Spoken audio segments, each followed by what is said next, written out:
With the strategically important, albeit very small town of Vidor now under heavy assault within the scope of the larger Beaumont slash Port Arthur battle space, as by 5 a.m., when the PLAN 6 Marine Brigade's Recon Battalion had moved into the area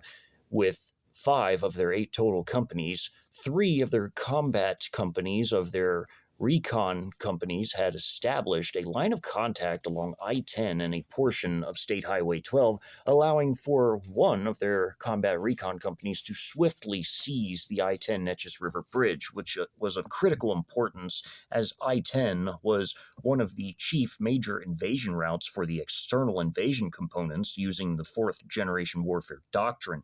as the group armies of the PLA, numbering 15 through 20, would proceed through the area and through the literal and proverbial gateway into the American Southeast, which was the small city of Orange, as the 15th PLA Group Army of this invasion prong would be shed off in Houston to replace the 83rd PLA Group Army so that they could proceed to move to a new AO in the northeast of Texas. The remaining group armies, 16 through 20, would be utilizing the I-10 invasion route, and as seizure of this entire route and all the nodes through which it traversed was of the utmost importance, Vidor was therefore no less important, as was Beaumont and Orange in terms of the key nodes in this battle space through which I-10 passed through. Therefore, the outcropping of recently mobilized and mustered together local militia forces, which were natives to Vidor, was a major problem for the PLAN Marine forces, although they were prepared for this problem as they had intelligence which was gathered on all of the militia groups in this locality, thanks to the American regime, as they themselves had kept tabs on such elements, and therefore when the PLA's cyber warfare arm had hacked into American systems, they had gathered all the intelligence they could ever desire on every aspect of America, as they hacked many other types of systems as well, from private to government. The PLA was well prepared for this invasion in terms of their overall war planning, as the real time AI battlefield data processing system also crunched all of the intelligence data along with ISR data for targeting and more, and thus was able to put together extremely accurate strike packages against any and all resisting forces on the literal and proverbial map, so to speak, as the armed reactionary militia forces throughout the area were now under heavy assault from the PLAN Marine forces of both the Recon Battalion and the freshly arrived Medium Combined Arms Battalion. The attack by the Medium Combined Arms Battalion would hit them on their flanks, as initially they had only received news of the PLAN Marine Recon Battalion forces moving into this particular area, as the travelers and refugees alike, having had moved through the area, had informed the local commanding elements of this local militia of some 750 personnel that they had seen the movement of these invasion forces to the south of the town, as some of these refugees had informed the local militia leadership of this. They, in turn, had quickly dispatched scouting parties and had sent them to make contact with these PLAN Marine forces as they had moved to the south and had engaged them near the heart of the town. Many of these scouting forces were both pushed back and destroyed, although there were a small number of survivors, having had rapidly raced back to the militia headquarters on the outskirts of town to inform them that indeed there were invasion forces moving into the town from the south, as they had not yet been aware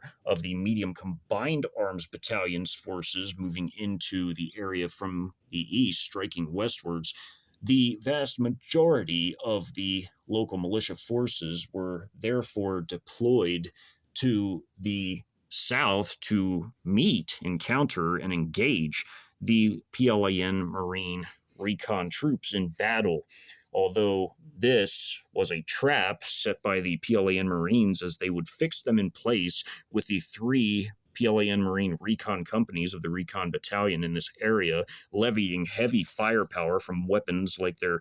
armored Lynx ATVs with their Jiangxi Gatling machine guns, which were very heavy anti-materiel weapons, and therefore also allow for massed artillery strikes to come into the area as well, as by now the artillery had effectively completed their massive operations and fire missions to aid the crossing of the combat engineer battalion over the first of two canals it had to move through to get into the city of Beaumont from the south, which was a critical key node in this invasion area, in this particular area of operations, because it contained not only energy resources and port facilities, but also had military forces within it that needed to be destroyed, as these were mostly non-combat troops and support and logistical troops. This would be a relatively simple task, as with the tandem anti-satellites and cyber strikes, as well as the local use of electronic warfare assets both by air and by sea from the Renhai-class guided missile cruisers and this Y-9LG electronic warfare / electronic intelligence gathering aircraft blanketing the area with electronic warfare jamming. The redundant communication systems such as radio and also portable radar, had they had these, would not work either. Although none were present for these military forces, they can no longer communicate over longer distances, and like the militia forces in Vidor, had to use scouts for ISR capacities and also utilize runners for communication purposes. As the missile strikes had eliminated most of the bridges throughout the local area, leaving very few important bridges remaining, such as the I-10 bridges, of course, which were captured by both elements of the Air Assault Battalion and also the Recon Battalion as it pertained to the major I-10 bridges. The State Highway 96 bridge in the north was also captured by air assault troops from the Air Assault Battalion, as these were major entry and exit points into Beaumont. They had to all be secured, as they were left intact for logistical and troop movement reasons, as well as also the bridges that went over the tributaries to the south of Beaumont, so that the Combat Engineer Battalion and Heavy Combined Arms Battalion could both sweep into Beaumont and clear it, as it was strategically cut off from the rest of the battle space by the PLAN forces holding these major bridges, these entry and exit points, as I-10 throughout its entire length and critical nodes along the route had to all be secured and swept of enemy forces for the PLAN Marines vis-a-vis the Americans. Vidor was no exception, and therefore the fighting now unfolding there was hitting a crescendo as the PLAN Marine Medium Combined Arms Battalion had dispatched 3 of its combat companies to enter the town and sweep it of all militia forces. They would be supported by their own fire support element within their own battalion, which, again, were the mortar company assets consisting of the Dongfang CS/SS 482 millimeter Type 81 mortar systems, and also they would be heavily supported by the air power consisting both of the PLAAF's J-10 fighter squadrons, of which 2 were present, as they had not completely left the battle space by this time, but would gradually pull out as they would expend their air-to-ground munitions in support of the ground forces, as by now they were still only carrying a limited number of laser-guided precision munitions in the form of 2 1,000-pound laser-guided precision munitions per each J-10 aircraft, as the rest of the munitions aboard were primarily air-to-air munitions at this time. But as they would conduct their return to base, their RTB, they would be re-equipped with air-to-ground munitions primarily, with the exception of only two PL-12 air-to-air missiles on each wingtip as per SOP for self-defense of the aircraft, although there were no more air threats from the USAF or the U.S. Naval Aviation or Marine Corps Aviation by the time they would return, as they had already been destroyed between 5 and 5:30 a.m., which meant every last vestige of American air power, as the Su-34 strike aircraft had also not yet expended all of their munitions. They, as well, would conduct massive strikes and close air support operations during the fighting unfolding in the town of Vidor, in the small city of Orange, and, of course, in Beaumont itself, as now at 6 a.m., as the Combat Engineer Battalion had completed its operations crossing the First Canal, as they had been attacked on two sides by armed reactionary civilian forces in the hundreds. They had been wiped out by artillery and the Combat Engineer Battalion's forces themselves before they continued on up Highway 96 from Port Arthur, as the Heavy Combined Arms Battalion, effectively seeing no real major resistance, would conduct a temporary logistical pause to allow for the Combat Engineer Battalion to catch up, for them to both proceed into Beaumont. As now the fighting in Vidor with the Medium Combined Arms Battalion and the Recon Battalion's assets in the small town was well underway, this battle would last a number of hours nonetheless, as although the defending forces, the American militia elements in the town,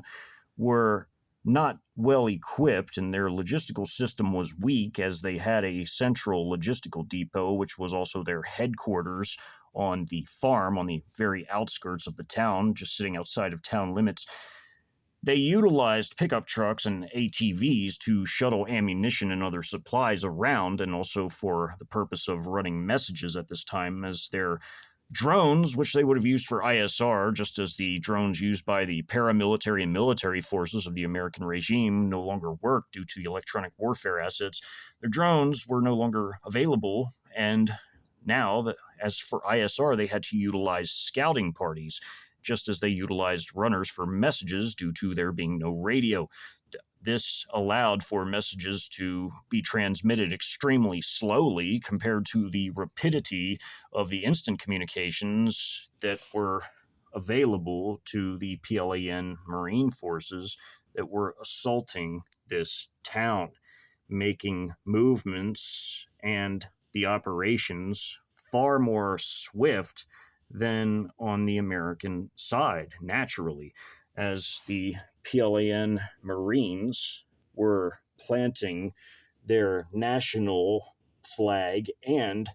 party flag of the CCP regime on many important buildings that were being taken around this time throughout this battle space. The flag had already been planted on the town hall in the heart of the town of Vidor, as well as the CCP regime party flag, as the Marine recon troops had pushed into that area and seized it between 5 and 6 a.m., as also now the Medium Combined Arms Battalion pushing their way into town would cause devastating damage, not just to the town itself, but also to many of the inhabitants and defenders that were trying to hold out, as despite the disadvantages that the Americans possessed in this battle, they did fight with a ferocity never before seen, as they did not want to become prisoners of the Chinese, as well as also utilizing every terrain and building feature to their fullest advantage. Although they had some Molotov weapons, like so, and a small handful of Barrett 50 cal sniper rifles acquired on the civilian market, these weapons were still lacking when going up against the heavier equipment possessed by the PLAN Marines, especially the Medium Combined Arms Battalion's forces. Although it could be said that a 50 caliber weapon could do massive damage to the armored shell of the Lynx ATVs that were up armored. The Lynx ATVs could repel 50 cal ammunition as long as it was not armor piercing, although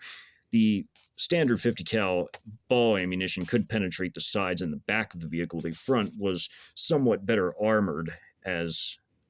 they would anticipate the heaviest fire, of course, being taken in the front of the vehicle.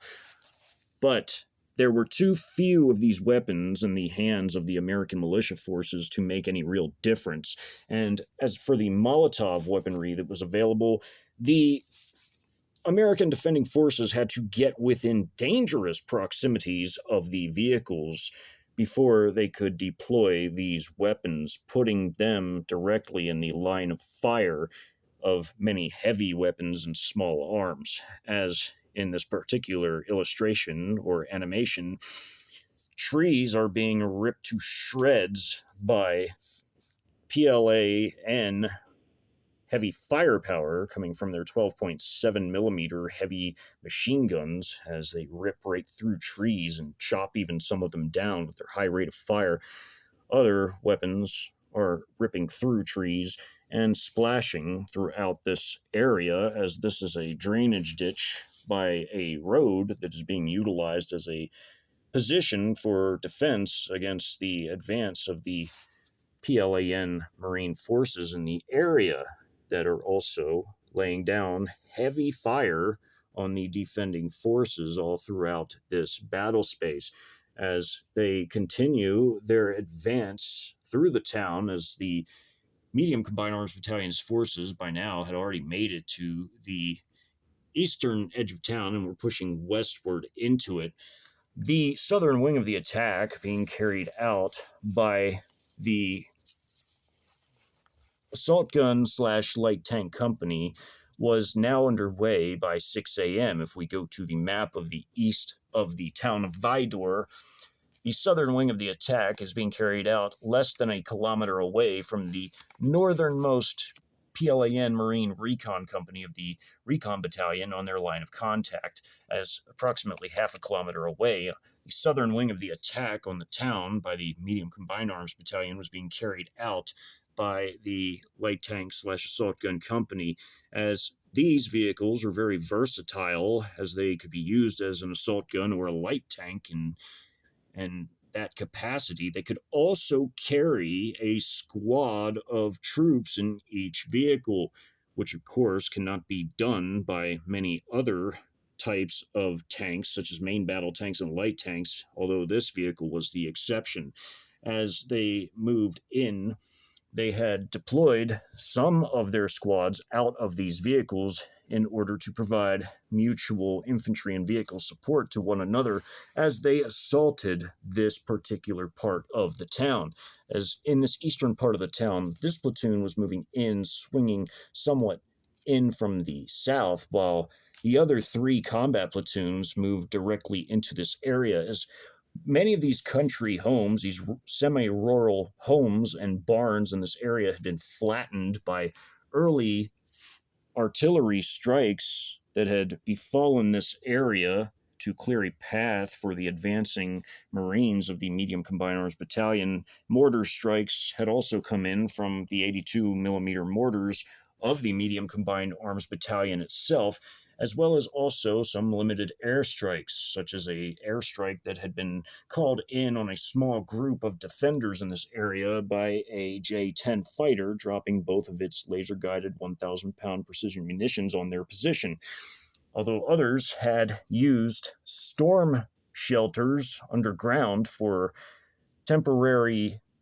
defensive positions to wait out the heavy bombardments above ground. Some would come out of these positions only to be horribly mauled by the heavy fire being deployed against them by the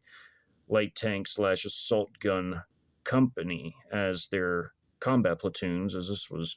a slightly larger company than many standard maneuver companies. It had an extra combat platoon, so they had 4 combat platoons, and they had a headquarters platoon, which was their logistical and command elements, which were off the map. They had deployed their combat platoons into this area, as this area was a semi-rural and semi-suburban and commercialized area on the outskirts of Vidor in the east. This area contained the State Highway 12, which passed through the area, a gas station, many suburban or semi-rural like homes in the area. This home had a swimming pool in the back, and as did this one as well. And there were bridges over this tributary which ran through the area. And there were small lakes and ponds located throughout. There were also wetlands bordering the town and other areas, as this gas station here was right across this bridge. There was this road that led to the big box store in the town, the local Walmart, if you will. And this was a shopping center containing a grocery store and other small businesses located throughout. These were these concrete islands filled with plants and trees here. And this was where the sign was indicating what stores were in this shopping center. This was a self-storage place, and this was another business here, and these were, again, more homes in this area, as these were somewhat larger homes than the working-class homes further in towards the downtown area, if it could be called. This area would see the flight of many of those retreating with their lives intact before the massive artillery bombardment had come in and wiped out the rest of the defenders in the area in conjunction with the heavy fire from the PLAN Recon Marines in this operation. The retreating forces moving into this area would consist of 18 moving directly north and another 15 moving into this business right here, as well as also there being a total of 40 retreating in this grouping coming a little later. And of course, there were technicals trying to fly out of this area at the time. There were other forces moving around in great confusion, as any type of coordination had rapidly broken down upon the retreat of the additional defending forces that were further in towards the heart of the town, as the artillery bombardment was now coming in full force, as most of the artillery could now be diverted to assist in the Vidor operation, as well as the operations deeper in Beaumont, and even to now assist the air assault PLAN Marines holding the I-10 bridge in the southwest of Beaumont over the canal system there. The heavier artillery fire support now being rendered was simply massive, as was the air power, as they had other priorities in the operation occurring in Beaumont. Now, with having had struck many of their initial targets there, could divert more of the air power to assist in Vidor, just as they were doing in the small city of Orange, wherein there was now a concurrent battle unfolding with the Light Combined Arms Battalion of the PLAN 6th Marine Brigade, as the air power and artillery power would make a significant contribution to this battle. The destruction that would be levied upon the defending forces below would be simply massive, as now this platoon moving into this area with 2 of its squads and a double column rolling shield, and 3 squads belonging to these 3 vehicles moving cautiously in their wedge formations, would follow behind their assault gun / light tanks as they would move into this area, as they would be directed to assault defending forces who had taken up positions in this shopping center, as this was seen as an enemy strong point in terms of the defenders having had taken up positions here, mostly due to the arrangement of the concrete barriers and also all of the abandoned vehicles in the parking lot, which offered some type of concealment in some ways, at least from direct view in some cases, as well as the stronger buildings of the shopping center, which were concrete. The assault guns would be the perfect weapons to deploy against this particular strong point, as their 105 millimeter rifled tank guns were more than enough to punch through and blast away these buildings, as also their 12.7 millimeter turret mounted heavy machine gun would sweep the parking area of defending forces, as well as they moved closer and could fire down on them from the higher positioning on the turret, as the deployed squads moving in this area would also assist in the combat, as when the map opened up, an L vectoring of fire was being laid down on the forces taking up position in this destroyed business, as this was a concrete wall separating the gas station and the shop from this destroyed business here. As they fired across the parking lot and hit the forces in this area, this platoon, partially on top of rubble as they drove over these destroyed homes in this area, were firing down and into these forces who were trying to return fire desperately at both of these platoons, but would fail miserably, as by then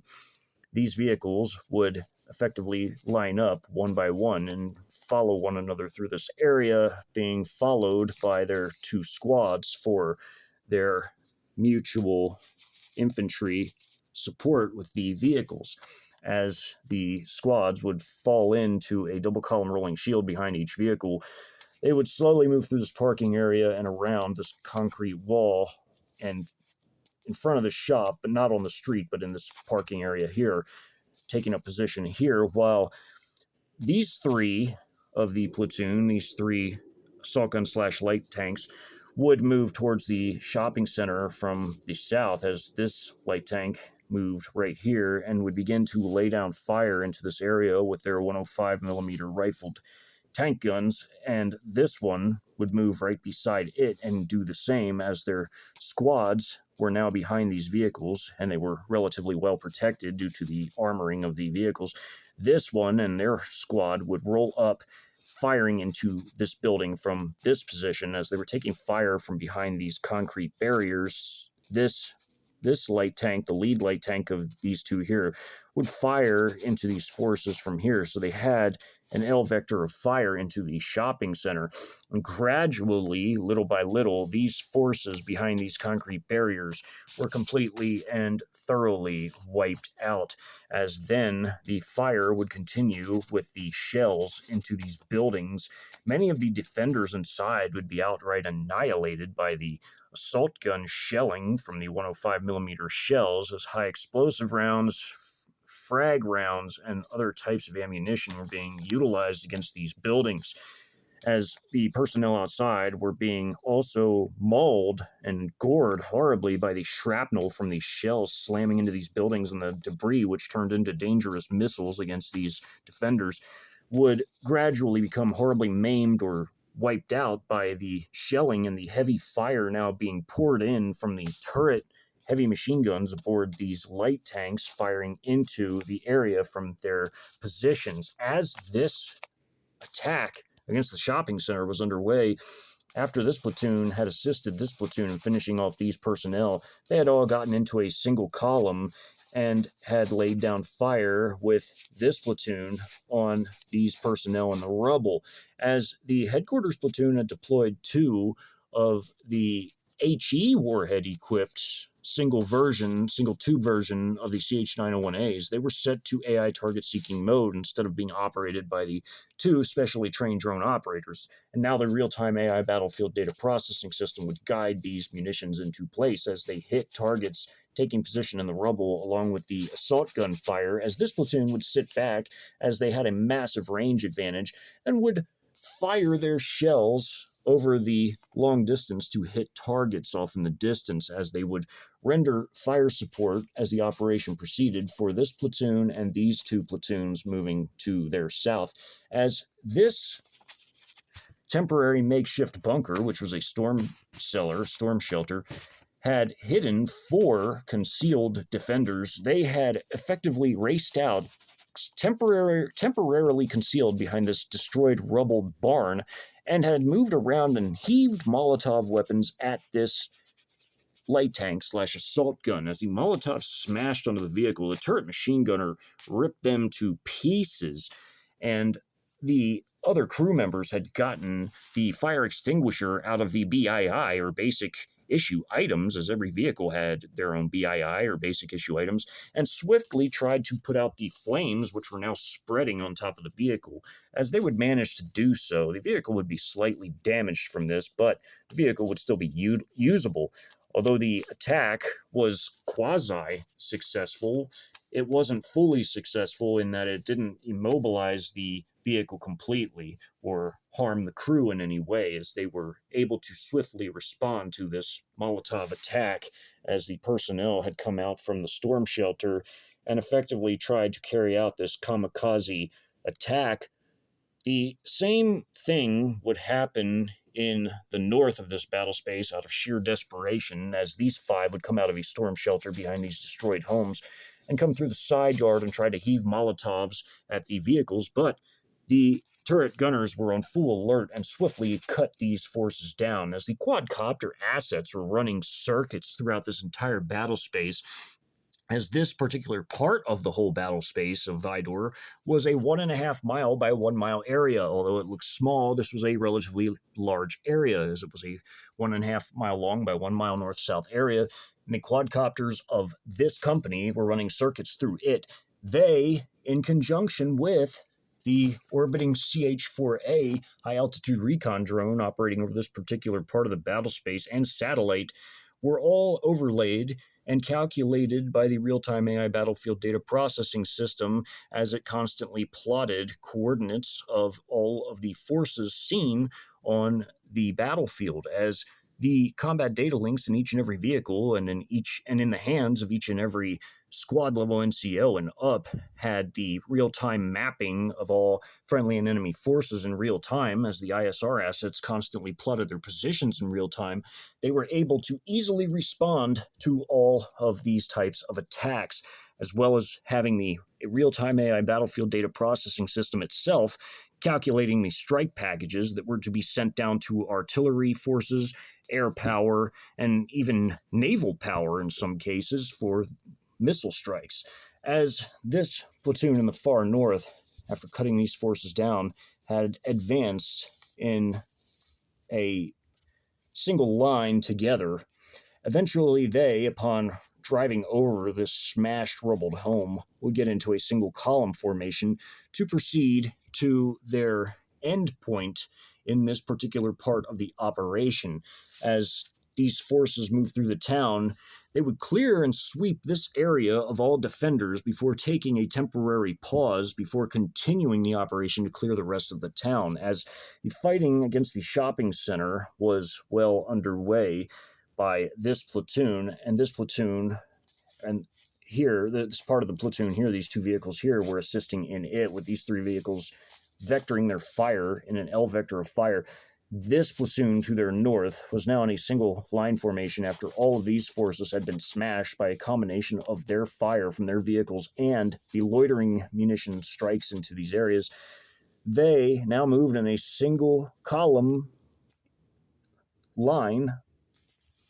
to this point right here, but they moved in a relatively slow and gradual way, as they were fully aware that there were defending forces that were fleeing from the operations occurring to the slight southwest, whereby the PLAN Marine recon troops of the three companies were laying down massive fire against the defending forces, causing many of them to flee in conjunction with the massed artillery bombardment taking place there as well, as all of this heavy firepower meted out was simply far too much for the defenders to withstand. 400 of them had effectively been eliminated, and now, with them proceeding to the north, we're entering the area wherein the Medium Combined Arms Battalion was present. As they were now retreating into this area, a massive airstrike at the opening of the map at 6 a.m. had come in as the platoons of the company had moved into this area and their quadcopters had been running circuits. They had gotten the precise coordinates for this grouping as they moved through this area. There were approximately 40 of the defending forces moving through this area to the south of this tributary through this neighborhood. And these two Su-34 strikes had come in tandem, dropping a total of 8,000 pounds each on this entire area, as they also smashed these technicals, which were moving in to join the grouping that was on foot, as this grouping moving through this area was trying to muster together with these forces again, as there was no effective communication because there was no available radio. Many of these forces had to bunch up and cluster together in order to try to communicate and formulate their defensive operations together. And as they did this, they made extremely easy targets for both the artillery and also the air power that was available, as the two Su-34 strike aircraft had come in to hit their mark on these targets. They would wipe out between this grouping of approximately 40 and this grouping of 15 and the personnel that were within these technicals. They would wipe out well over 55 personnel, as there would be at least 70 in this group right here that would be smashed by the air power, along with the retreating forces that were coming in that had survived the combat to the south. They would be hit by a combination of artillery firepower, and some would be hit by mortar strikes, as this 82 millimeter mortar hit in the street and blasted this home to pieces as it hit near its front yard, damaging the home across the street and the home beside it. They destroyed these two technicals with multiple 82 millimeter mortar strikes, as one was followed by several others into this area, destroying these two technicals, while these that had moved into the area decided to drive through this thickly wooded area, trying to find a way out, as they could see all of the massive destruction now unfolding, with the airstrike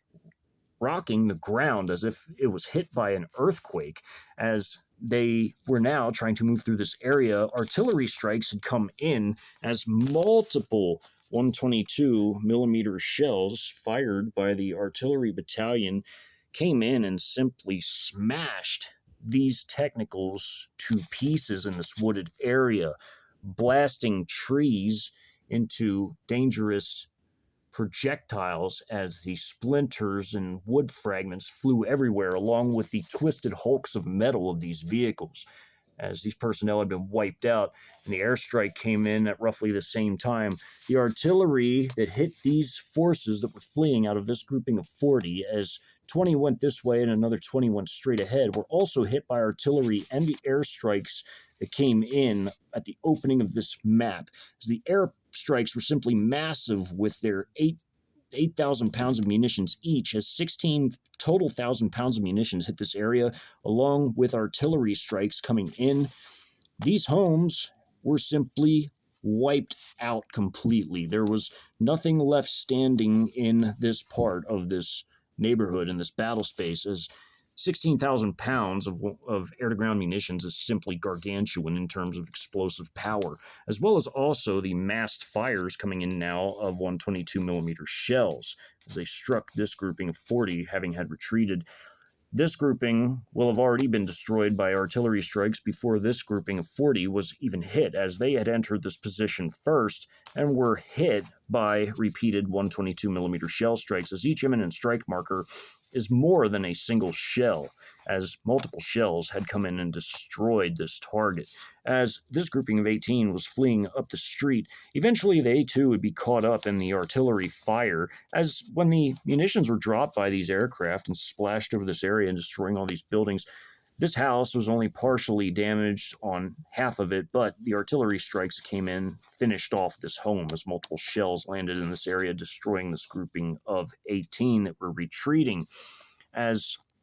there had been a group hiding in the self-storage building, they too were to be struck by artillery fire, as when this grouping had moved through the area, it had been noticed that a personnel from this group had run into this building, possibly to inform these personnel of what was going on to the south, only for them to all be destroyed in this building as well, as this building was also targeted and destroyed with the rest of the personnel in it.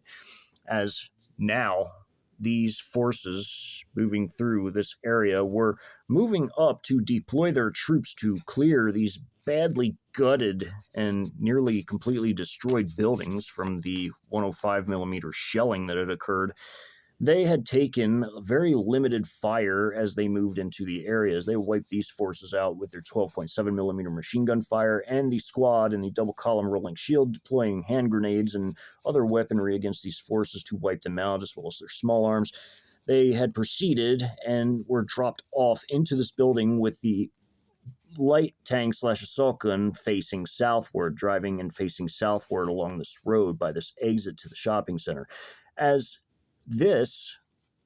assault gun slash light tank moved in, they too deployed their squad to clear this building after the personnel outside had been thoroughly and completely wiped out, as there was very small amounts of fire taken from the building as they pulled up. But as the squads went in to clear these buildings, they would wipe out any survivors among this group of 25 in the grocery store, or this grouping of 20 spread out in these buildings. As this assault gun slash light tank pulled in after wiping these defenders out with the help of the L vectoring of fire from these two around the corner, they deployed their squad to clear this building, which had 2 personnel inside of it. As they took very limited fires, there was 1 survivor. They simply cut down the survivor as they went in to methodically and thoroughly clear these buildings, as they broke down into stack teams and moved through these horribly gutted and shattered buildings. Although in this animation or illustration, this building is somewhat relatively intact, in these buildings there would have been enormous holes in the concrete walls and destruction everywhere as they moved in. As this shopping center was being cleared by these deployed squads, the vehicles would hold defensive positions outside, watching the different directions of approach to the shopping center, while then these 2 vehicles of the same platoon would proceed to the corner where the vehicles would face 2 different directions with the squads still in formation behind them, but instead of a double column rolling shield, by the time the vehicles moved here, they got into wedge formations by their vehicles. As this squad was moving into the grocery store, as was this one, only to move through and clear these buildings as there were holes in the walls and they could actually move into these other stores from the shelling. There were very few survivors that had managed to take cover in certain areas in these stores that had barely protected them from the shrapnel and blasts of these powerful shells. Out of the 25 survivors, there were only 8 that were still alive, and 5 would try to retreat, with the other 3 being cut down by the 2 squads going into this building. Out of the group of this building, there were only several survivors, and they too would be cut down as these squads would clear the rest of these buildings. And this squad, having had cut down the 1 survivor in this building, moved over into this building and would meet up with the other 2 squads, clearing this horribly gutted and mauled by shelling shopping center, as it didn't take very many 105 millimeter shells to completely ravage the structures in the shopping center. As they cleared the area methodically, and the 5 survivors of the 8 that were in the building had run out the back, they were mercilessly cut down by the squad facing the rear exits and the assault gun slash light tank, whose turret machine gunner laid down 12.7 millimeter fire, which shredded the survivors trying to flee to pieces. As this grouping, the assault gun and their squad that was dismounted, faced this direction by these homes, this storm shelter had sheltered 5 personnel temporarily from all of the destruction that had gone on, and they had left the relative safety of their shelter, as they had actually not been seen for some time by the surveillance apparatus, as they were such a small group and had disappeared into the shelter. By the time the quadcopters were running circuits, they had finally been seen as they emerged, and as they moved into this area, they were mercilessly cut down by the turret gunner on the assault gun slash light tank and the squad, laying down heavy small arms fire against these forces, as they simply mowed them down in their wedge formation, as well as the turret machine gunner laying down heavy fire. They cut those personnel down to pieces. As that had occurred, and this grouping was now at this point here, they methodically and slowly continued their drive down this street, as by the time, as they were going very slow, as they had taken time to form up, and then they started going very slow after all the destruction here, all of this fighting was going on, and by the time this action had happened, they had finally pulled up, and now they temporarily paused and then had begun their drive back down the street. As there are so many different happenings and occurrences happening throughout this particular battle space at near or about the same time, covering them in any coherent, rational order is extremely difficult. But as always in this series, it will be attempted, as the fighting up here would see this platoon remaining in place to offer fire support, using their range advantage to support the movements of their other platoons. They had already laid down fire on these positions with the loitering munition strikes, which these were equipped with HE warheads instead of fragmentation or heat, these two single tube versions. And this platoon up here, after eliminating these personnel by these wooded areas behind these destroyed homes and other structures, were now moving into this area, and having had gotten on the rubble, were now getting into a single file. As that happened, there was an infantry platoon from the next company north of the one of two heavy amphibious marine infantry companies that was sweeping through this particular part of the battle space, that was entering this map from their positions just to the north of this area of Vidor. And they would move into place here and would take fire from this home, as there was a militia defender inside with a Barrett 50 cal sniper rifle trying to fire at these vehicles, as well as also taking small arms fire, which effectively did nothing to the infantry fighting vehicles, EBD-05s, of the heavy amphibious marine infantry platoon of the company to the north of the assault gun / light tank company.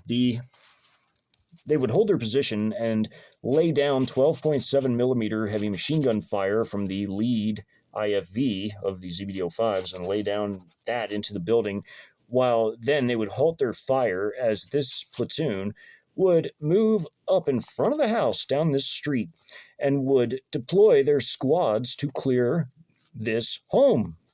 One squad would go in to actually do the clearance, while the other two would watch the backs of the building, along with the assistance from this platoon of heavy amphibious marine infantry forces to the north, who would hold their position while this operation was going on, so they too could watch all avenues of escape, just as these two squads deployed from the rear IFV and the front IFV,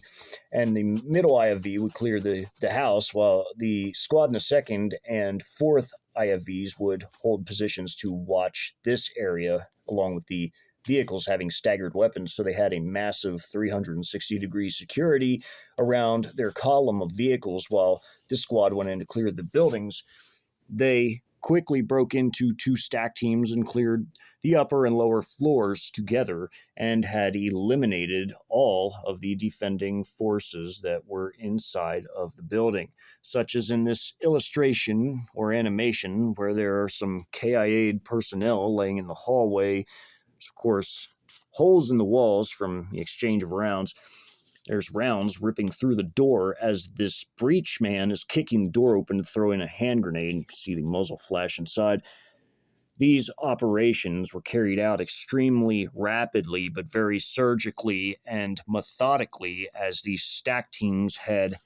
trained massively for these operations, as it was part of their infantry training to clear buildings, and they were experts at this, as they were also wearing body armor, and they could withstand, of course, rounds taken to the torso, which was the most common area that most people aimed for, was center mass, as it was somewhat difficult to hit the head of a moving target, or the limbs could be struck, but limbs could be taken care of by the combat medics, and the body armor protected the torso from most types of ammunition deployed by the defending forces in terms of small arms. As they cleared this building and wiped out the defenders therein, they would reemerge from the house, coming out, as the house had been horribly damaged from taking fire from the 12.7 millimeter machine guns, which riddled the house full of rounds and even wiped out some of the defenders inside that had not been fortunate enough to be at the right place at the right time when the fire was lighting up the home. The few survivors were wiped out by the stack teams, who then reemerged into their vehicles, their assault gun slash light tanks, as the other squads did the same here and here and here and here. And they would also continue down this road, this street.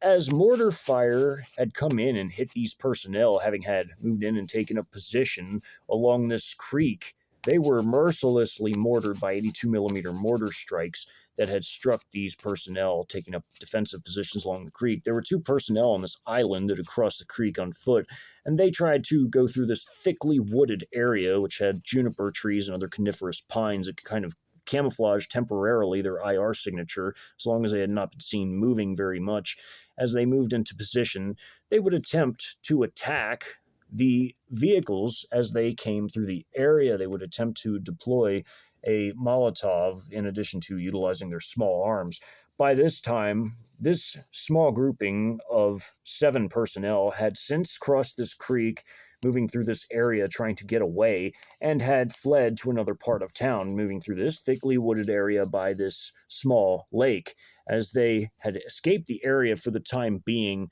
they would be ruthlessly wiped out in another area of Vidor. As to the north, there were 2 different amphibious heavy marine infantry companies sweeping their area of responsibility, or their area of operation within this larger area of operations. As another platoon from the company to the north would move into this area as well, with this platoon, they would eventually move and drive over this creek and take positions alongside of this road, which is where they would temporarily pause after having had swept this particular battle space clean of defending forces. As this grouping had escaped the area, this grouping, having had moved into the area, was seen immediately by the quadcopter assets and high altitude assets as they moved from off of this map from the area containing the big box store, and had been seen moving into this wooded area, where they were promptly shelled by multiple 122 millimeter howitzer shells directed into this spot by the real-time AI battlefield data processing system, having it crunched all of the targeting data and prepared the strike package, which was sent down to the FDC of the gun line of the firing platoon that was designated to fire into this wooded area. As one firing battery that was on station for this operation was conducting multiple artillery strike operations throughout the Vidor battle space, as there were several of these 7 batteries that were allocated for this area. The rest were allocated to the operations unfolding in the much larger city of Beaumont, as Beaumont was a medium-sized city with well over 100,000 inhabitants. The majority of the artillery, as there were 4 out of 7 batteries that were devoted to this area, would see massive fire missions that had been targeted on portions of Beaumont, especially the military areas along the port and also the U.S. Army Reserve Station that was inside of the city as well. As the other 3 batteries allocated for Vidor were kept very busy in this operation, as they were constantly carrying out fire missions against the local defending forces, who were desperately trying to hold out against the savagery of the attack being carried out by the 6th PLAN Marine Brigade using its recon battalion, as well as also its medium combined arms battalion, with their excessively heavy and potent weaponry was being deployed in this battle. That included everything from their 82 millimeter mortars to their assault gun slash light tanks, as they had their devastating 105 millimeter main guns, and even the IFV versions with their 30 millimeter autocannons, which were massively destructive, and even the option of utilizing the HJ-73C shorter range ATGM, as these could be useful against buildings, bunkers, in addition to armored vehicles, as well as also their heavy 12.7 millimeter turret mounted machine gun. As these were very devastating weapons, they also had the addition of their combat engineer company, which could be deployed at any moment if needed, as they had, of course, their complement of combat and non-combat robotics, as well as also their FPV drones and addition of CH-901A loitering munitions, which could be added to the fight if needed, as they're being held back as a reserve force. The light tank slash assault gun company, along with the 2 of 4 amphibious heavy marine infantry companies, were more than enough for this operation that was now underway. There was no need to send in the combat engineer company of the battalion. As Vidor was a small enough town as it stood, these forces, as they were well spread out, were more than enough to cover the town, especially in addition to the 3 companies of the 6 Marine Brigades Recon Battalion that were deployed in the heart of the city at this moment, as of course the headquarters and support company of the 6 PLAN Marine Brigades Recon Battalion was avidly busy running supplies to their combat troops that were near the highway junction of I-10 and State Highway 12, as they were constantly running, especially massive amounts of 12.7 millimeter ammunition to the headquarters platoons of the 3 recon companies, so that they in turn could turn around and run the ammunition up to their combat elements, their Lynx ATVs, with their devastating Jiangxi Gatling heavy machine guns, 12.7 millimeter, as the fighting in the east of Vidor was gradually moving westward as the medium combined arms battalion's forces advanced into the area. The clearance of this particular part of the town, having had pushed many in retreat to the west and to the northwest in town in general, would see a temporary pause at the end of this particular part of the operation for a resupply logistical operation to occur, whereby the 3 attacking companies would be rearmed to where they would be green on ammunition and anything else they needed, as well as fuel, for the continued push through the town, as the PLAN Marines always wanted to have their vehicles topped off with fuel and ammunition, especially after engaging in relatively heavy combat,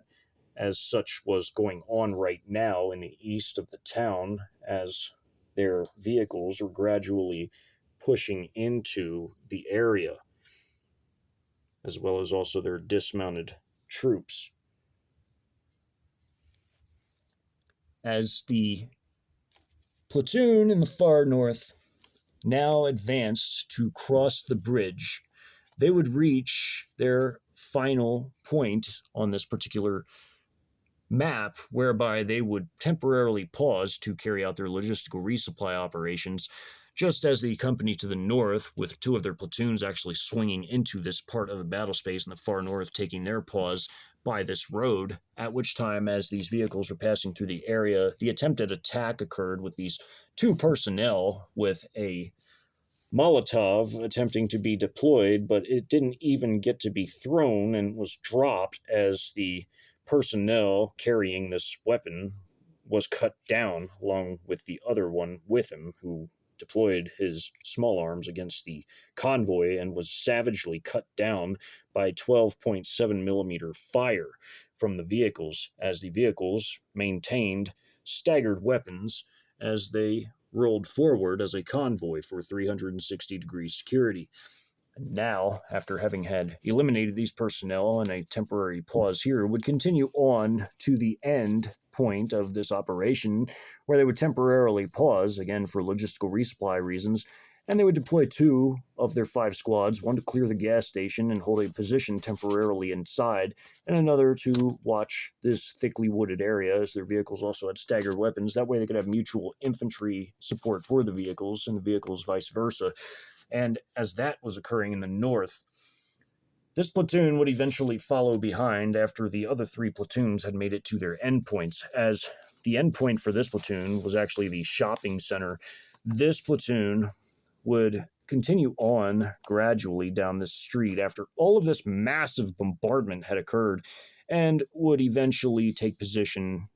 by these homes that were now flattened and just heaps of rubble, and would also deploy 2 squads. After that had occurred, the other platoon here and the platoon temporarily holding position in the shopping center would line up together and continue to proceed out of this particular area upon having had first carried out their logistical resupply operations at the end point, after having had swept this area thoroughly of all armed resistance. As they had moved into this place, of course, to the north was the Heavy Marine Amphibious Infantry Company, one of 2, and to the north of them was the other, on the far outskirts of Vidor. There was constantly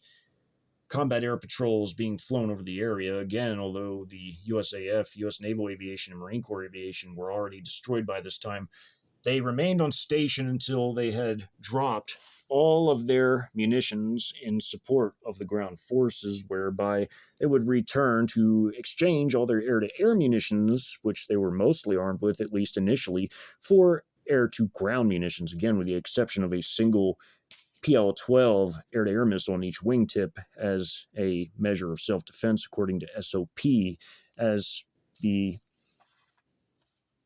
Su-34 strike aircraft, by this time, still hadn't had dropped all their munitions. They too would stay on station until all of their munitions had been completely expended. As, again, an IL-78 refueling aircraft was always on station in this particular battle space, as they were rotated. As one had run out of fuel for itself and for the aircraft, it would already be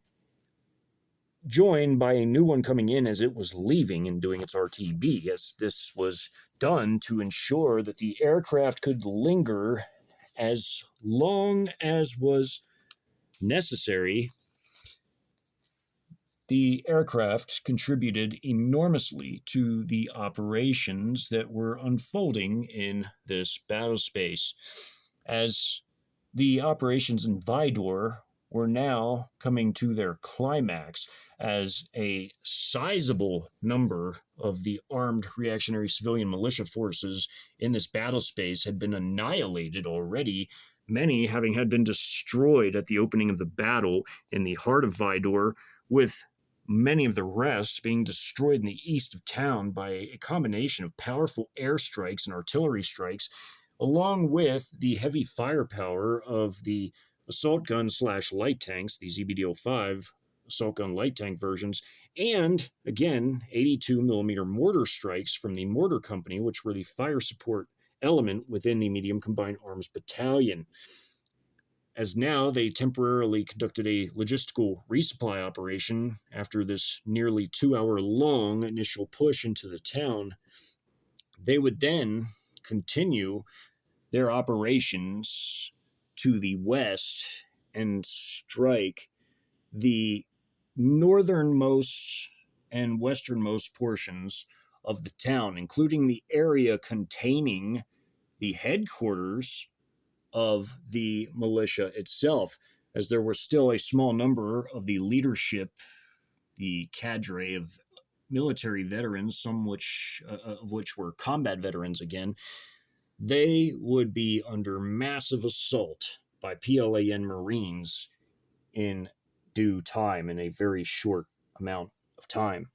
as the logistical operations would be over relatively quickly and the final push against the defending forces would continue. As the battle in Vidor would actually last a grand total of 5 hours, this was as a direct result of the tenacity of the defending forces and their utilizing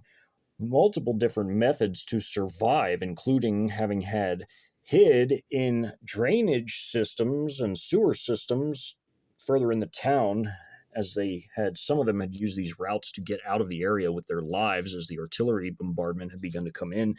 Others utilizing the terrain to their best advantage, including coniferous pines and other thickly wooded areas, to try to utilize these to sneak by, especially in very small groups, while others yet still had used methods like hiding in storm shelters as the massed artillery barrage and the airstrikes were starting to come in force, as the heavy volume of munitions being dropped on the town had effectively laid waste to the vast majority of it by this point. As the fighting would still continue, as a small remaining number of the defenders would be left, especially in the area around their headquarters, these personnel would need to be effectively flushed out by the PLAN Marines, as the amphibious heavy marine infantry forces that were pushing west to the north of the Salkun slash light tank company would push into the area containing the militia headquarters. They too would be receiving massive artillery, mortar, and air support in this particular operation, as a single J-10 would even drop 2 laser-guided precision munitions on the actual headquarters, as they had long since known about the headquarters building, as the metal building that was used as not just the command center for the militia, but also as their logistical hub where they stored all their supplies. But due to pressing matters elsewhere throughout the battle space, this was a low priority, at least until the PLAN Marines had arrived into the town and therefore would require direct, immediate air and artillery support. As the coalition already knew about the headquarters of the militia forces that were avidly defending Vidor, it would be time for this area to be thoroughly destroyed by the air power, as the Marines would push through to clear out the last vestiges of the defending forces in this area. More to come in the next installation of this hypothetical invasion documentary series, highlighting fourth generation warfare doctrines through the lens of a Sino-Russian coalition invasion.